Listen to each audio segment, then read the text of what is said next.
Back in Chicago, the Tribune's foreign editor had told Martha that with the Nazis now in power, she could forget about Berlin's legendary social scene. It was dead.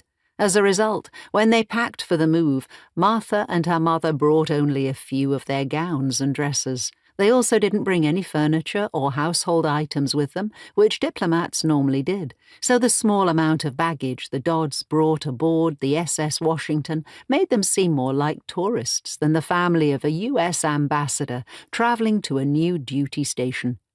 They did, however, bring along the family car, a not new Chevrolet.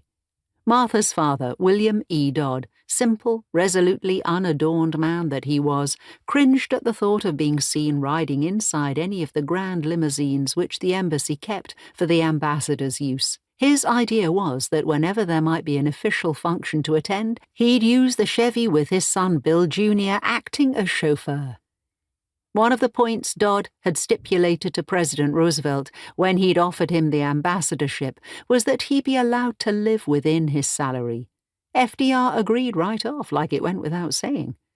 But then, hadn't he been the one who had said his reason for sending a Jeffersonian Democrat like Dodd to Berlin was so that Hitler and the Nazis would see what America was about? The Chevy was at that moment in the ship's hold, and once they were docked and passenger disembarkation was underway, a dockside crane would lift it out and set it gently down on the pier. They'd load it up and Bill Jr. would drive it down to Berlin to their hotel.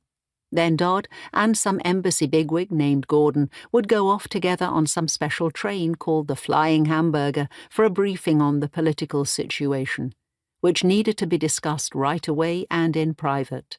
As for Martha and her mother, there'd be people from the embassy who'd come up with Gordon and would get them on the regular train, and they'd all travel down to Berlin together.